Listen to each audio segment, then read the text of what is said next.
Été Formation et bienvenue dans cette troisième capsule spécifiquement dédiée à Vue.js. Dans cette capsule, nous allons regarder comment les entités sont implémentées et comment elles fonctionnent ensemble. Donc, ce qui nous intéresse maintenant, c'est de regarder les entités qui ont été créées pour être affichées dans notre application Vue.js. On a des entités qui ont été créées pour nos deux objets principaux, Mission et Space Event, mais bien sûr, pour être capable de les afficher, il faut qu'ils soient disponibles sous forme d'un URL dans l'application. C'est un URL virtuel, dans le sens qu'il n'existe qu'au niveau de l'application Single Page App, mais on a quand même besoin de ces URL-là. Donc le URL, par exemple, de Space Event, qui se nomme Space Event, va nous montrer la composante Space Event qui a été créée ici juste en haut. Donc cette route-là, elle existe pour la liste, elle existe pour la création d'une nouvelle entrée, pour l'édition d'une entrée existante et pour la vue d'une entrée existante aussi. Maintenant, ce Space Event-là, c'est l'entité qu'on a ici. Si on fait CTRL et clic avec IntelliJ, ça va nous amener directement à la composante qui est située ici, donc notre Space Event.vue. Le Space Event.vue est attaché aussi à une composante en TypeScript. La composante en TypeScript, on va regarder tout de suite le code. Donc les deux sont attachés ensemble. Dans le fond de la page vue, on a cette composante-là de TypeScript qui est appelée. Et lorsque les méthodes qui sont appelées dans la composante vue sont utilisées, ben c'est ce TypeScript-là qui va être appelé. Ce qu'on a donc, c'est premièrement un mixin avec le alert mixin, c'est-à-dire que les attributs et méthodes disponibles dans alert mixin sont mélangés avec notre définition de Space Event. Donc le Space Event a cette information-là d'alerte qui est disponible. On a aussi l'injection du Space Event Service. Le Space Event Service est celui qui nous permet de modifier, d'accéder les événements, donc de recharger les pages. Donc c'est injecté ici, notre service. Et on a ici plein d'attributs qui se retrouvent être l'équivalent du data en Vue.js. On a quelques méthodes. Certaines de ces méthodes sont attachées au cycle de vue des composantes dans Vue.js. Par exemple, Mounted, c'est un cycle qui est appelé lorsque la composante est créée, que les configurations sont appliquées, puis à ce moment-là, la composante est prête à utiliser, est rendue dans notre page web. C'est à ce moment-là qu'on doit la remplir avec ces données. Et c'est pour ça qu'on a le Retrieve All Space Event qui nous permet de récupérer l'ensemble de nos événements de Space Event. Clear Reset, tout simplement on remet les paginations à zéro. Lorsqu'on récupère les Space Events, on a la mécanique qui va faire une query de pagination, donc le numéro de page, le nombre d'items par page, le sort. Ces données-là, généralement, sont converties dans Spring Boot sous forme d'une pagination régulière. Donc, le query, on fait une récupération et on récupère le résultat. Selon le cas, c'est possible qu'on soit en infinite loading. Ça dépend de la configuration. Selon le cas, on va soit rajouter à nos données existantes ou on va les charger au complet. C'est une question de configuration à ce niveau-là qu'on a fait dans notre JDL. Excellent. Donc, on récupère le data, on les met dans la liste de Space Event ici. Et en cas d'erreur, on remet le isFetching. Ce que cette méthode-là va faire particulièrement, c'est que lorsqu'on va arriver avec isFetching égale true, ça va changer l'attribut de notre vue component et ça va générer des événements qui vont être interprétés par toutes les composantes qui sont attachées sur isFetching. Donc toutes les composantes qui ont des affichages, des ifs, des textes attachés sur isFetching vont être mises à jour avant même que la méthode termine. Là, la requête va s'effectuer et lorsque la requête va être effectuée, à ce moment-là, le nombre d'items total, le nombre d'items en cours et le isFetching vont être remis à leur valeur initiale, donc aux bonnes valeurs, à false dans le cas de isFetching, ce qui fait que nos vues vont se réajuster et comme les données ont changé, les données vont aussi avoir changé de valeur et le isFetching va être revenu. Donc, toutes les composantes vont s'ajuster avec ça, que ce soit au niveau du nombre d'items total, que ce soit au niveau de la liste de valeurs. Les composantes graphiques vont s'ajuster. En cas d'erreur, bien sûr, on n'est plus en train de faire un fetching, mais on a probablement une erreur qui est de quelque part. On a préparé Remove, le Remove Space Event qui a été fait pour nous. Donc, dans le cas du Remove Space Event, on a un delete avec une notification. Le sort ici qui ne change pas les données, qui fait juste faire un calcul pour retourner la valeur des tris de sort. Donc s'il y a un sort en cours présentement, s'il n'y en a pas, on va prendre l'ID comme base. Sinon, on va prendre les autres champs qui sont en tri en ce moment. Chargement de la page avec une transition, c'est correct. Dans le cas d'une transition, on va recharger tous les événements. Le change order qu'on va voir tout à l'heure qui permet de changer quelle propriété est employée pour faire le tri et qui permet aussi de choisir l'ordre de tri. Et la mise à le reset, donc qui va recharger normalement notre page. Parfait, maintenant au niveau de notre vue. Donc notre vue en question, elle, va avoir, bien sûr c'est un template, il y a un div avec des sections, donc des sections ici avec les vtext qui vont aller chercher les traductions dans nos fichiers de traduction. Nous avons ici le router link. Le router link utilise VueRouter pour créer un lien qui va nous amener vers une autre page. Ça va faire deux choses. Ça va, changer la composante au centre et ça va ensuite changer l'URL au niveau du furteur web. Même si c'est un URL virtuel, ce URL-là va quand même changer, même si on n'a pas changé la page. Ça va nous permettre de faire des backs au niveau du browser ou ça va nous permettre de faire un bookmark, un marque-page en français, de ce lien-là. Maintenant, le lien s'en va vers une composante en particulier, le tout, dont le nom est le Space7 Create. Je m'attends que dans mes configurations de router, le Space7 Create, il existe ici. Okay? Puis il pointe vers une composante, le Space7 Update, qui va nous amener vers cette composante-là. Notre Space7, on a notre lien, c'est un type bouton avec une classe, donc un look bouton comme link, avec un icône plus qui vient du font awesome et un texte qui vient de notre bundle de texte, donc de nos traductions. On a ici aussi une alerte, donc les pop-up d'erreur qui apparaissent avec les messages d'alerte à partir du mixin d'alerte. Donc le fait qu'on ait un mixin qui rajoute l'ensemble fait que cette composante-là est utilisée. Donc toutes les alertes vont arriver par là.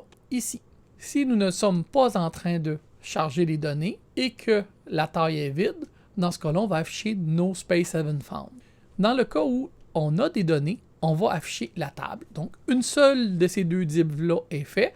Bien sûr, sont attachés sur un VIF, donc du vue if, qui fait en sorte que si isFetching ou Space7 ou Space7.length en soi a changé, la condition va être réévaluée et va être soit affichée ou non selon le cas. Donc à chaque fois que notre modèle en TypeScript change, ça va changer. Nous avons ici la table, donc la table a deux parties, une partie header et une partie body. La partie header vient afficher les entêtes. Donc, chacune des entêtes vient avec onClick Change Order. Le Change Order, on l'a vu dans le code, va changer l'ordre. Il va basculer vers un de ces champs-là pour l'ordonnancement et il va changer le ascending pour un descending, donc pour faire la requête en montant ou en descendant. Donc, la composante JHE Sort Indicator, qui est une composante qui permet, en s'attachant sur le nom du champ et sur le sens, donc c'est des données, ça ici, qui vont être passées à notre composante. La composante ici du Sort Indicator va les prendre pour les afficher. Donc, on est capable d'inclure des composantes à l'intérieur de notre table et de leur passer la donnée, donc le contexte de données actuel dans lequel on est. Maintenant, ici, on a le body, donc d'autres rangées qui vont être automatiquement bouclées dans les rangées pour chacun des Space7 dans les Space7. Le premier élément ici, la première colonne, va nous permettre d'aller voir l'événement. Donc, ce lien-là va inclure le tout avec le Space7 View et va inclure l'identifiant du Space7 courant qui va être passé en paramètre pour le Space7 ID, donc une corrélation entre les deux. Et on va afficher comme texte le Space7 ID qui, dans notre cas, va être un UUID probablement. Suivi des colonnes de name, de date de description. Ici, on a une colonne un peu particulière. On a une vérification à savoir si la photo existe. Si la photo existe, on a un bouton Open File pour être capable donc de l'ouvrir ailleurs. Et on a ici une image qui est le contenu de notre photo qui est affiché. Puis finalement, le contenu et la taille de la photo. Donc cette colonne-là contient l'information de la photo uniquement si la photo, elle existe. Ensuite, ici, nous avons le type du Space7 avec une traduction qui est faite. Donc, les types ont leur traduction. On est capable d'avoir le landing et qui est l'atterrissage pour être écrit atterrissage en français. Et ça crée aussi un router link qui va nous pointer vers la vue de la mission pour changer carrément le contenu puis s'en aller vers la vue de la mission pour voir les détails de la mission. Donc, toute la navigation se fait. C'est sûr qu'il va y avoir dans notre router de l'entité le Mission View. Même principe que le Space7 d'ailleurs. La dernière colonne, un ensemble de boutons, un router link qui fait le view, un router link qui fait le edit et un dernier bouton qui fait le prepare remove. Si on regarde la mécanique de tout ça, on a un bouton ici qu'on clique qui prépare l'effacement de l'objet qui va passer à vbmodal.removeEntity, celui qu'on voit en bas, et ça va appeler notre modal de removeEntity en bas qui va appliquer le bouton. Puis si on clique OK, c'est à ce moment-là qu'on va enlever notre Space7, donc on va cliquer dessus. Ce qui veut dire qu'entre les deux, le prepare a stocké notre space event dans l'identifiant à effacer et le remove space event, lorsqu'il est appelé au deuxième coup, va récupérer cet identifiant-là à effacer pour appeler l'effacement de notre entrée. Donc ça couvre pas mal la liste en soi. Donc on est capable de rajouter des colonnes, de changer le tableau. C'est vraiment un tableau de liste complet. Donc allons jeter un coup d'œil du côté détail de notre vue. Le côté détail va commencer par un if pour s'assurer qu'on a un événement. Parce que si on n'a pas de space event, ça ne donne rien d'afficher ces détails. Ça va faire des erreurs, bien sûr. Et ce qu'on a ici, c'est une liste avec des genres d'entête pour les noms et des genres de sections de données pour afficher le nom du space event, la date du space event avec le texte. Donc, c'est une série d'items de titres et d'items de données qui sont affichés.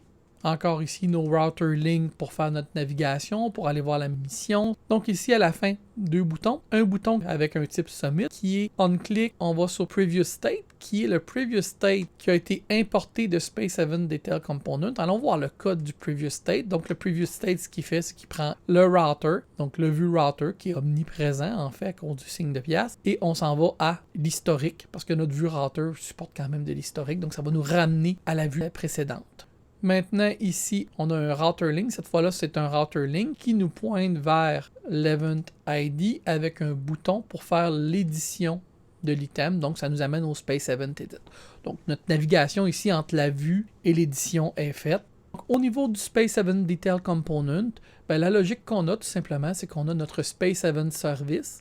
Notre Space Event Service est attaché aux événements de la route, donc before route enter, avant d'entrer dans cette route-là, si on a un Space Event ID, on va récupérer les données de notre Space Event ID en appelant la méthode ici, qui va appeler le service, faire un find, le récupérer et le mettre dans le Space Event, qui est notre objet de data, ce qui va mettre à jour la vue. Donc, dès qu'on va rentrer dans notre vue, on va mettre à jour les données, puis la vue va être capable de l'afficher automatiquement. Tout ça toujours en utilisant le Space Event Service pour aller faire les appels pour les listes, pour les sorts, pour les récupérations d'un item, toujours le même principe.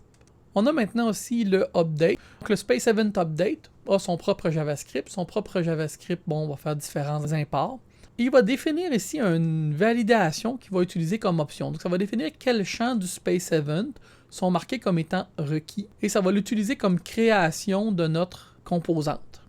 Maintenant, notre composante se fait injecter l'alerte service, question d'envoyer des notifications, et notre Space Event Service pour récupérer nos Space Events et les sauvegarder. Bien sûr, le data, c'est le Space Event courant. On se fait injecter le Mission Service, on va en avoir besoin pour connaître les relations disponibles. Lorsque on entre dans la route, on va, comme tout à l'heure, récupérer notre Space Event ID, récupérer notre Space Event, savoir s'il existe. Il est possible qu'il n'existe pas. On va initialiser les relations. Donc ça, c'est les deux méthodes qui vont être un peu plus bas dans le code. Le created, c'est un des éléments qui fait partie du cycle de vie de vue. Donc la composante commence par être nouvelle. Après ça, on a l'appel à before created. Puis ensuite, on a l'appel à created. La composante à ce moment-là ne sera pas encore dans la page, elle vient tout juste d'être créée, elle n'est pas encore affichée. Et c'est à ce moment-là que la composante récupère le langage, la sauvegarde. Donc on va sauvegarder l'événement, soit que l'événement a un ID parce qu'on l'a modifié, soit que l'événement est nouveau. Donc si l'événement a un ID, on va le mettre à jour. Si l'événement n'a pas d'ID, c'est un nouveau, on va le créer avec les alertes en utilisant l'alerte service ici pour venir indiquer qu'on a un succès ou une info comme quoi on a créé la donnée. Le Retrieve Space Event, donc par ID, assez classique, on a fait appel au Space Event Service qui va faire le chargement. Le Previous State doit avoir un bouton qui nous permet de faire Back pour revenir en arrière. Ici, on a un Clear Input Image qui est une méthode un peu générique qui, pour un champ particulier et un champ de contenu, va venir prendre le Space Event et effacer les données au besoin. Et finalement, le Init Relationship qu'on a vu au début qui est appelé, qui récupère la liste des missions et qui les stocke dans la liste de missions, qui est donc du data de notre appel. La vue qui vient avec ça, c'est un formulaire, un form avec des sections. Lorsqu'on sauvegarde, donc lorsqu'on va sauvegarder, on va appeler Save. Donc je m'attends ici d'avoir des boutons au niveau du formulaire avec des identifiants, des textes, donc c'est des zone d'entrée. Le Space Event ID, c'est une zone d'entrée, oui, pour être conforme aux autres, pour être uniforme, mais cette fois-là, elle est en lecture seulement parce qu'on ne veut pas changer l'identifiant de notre donnée. Donc, la section pour le nom, avec bien sûr les textes qui proviennent de nos messages.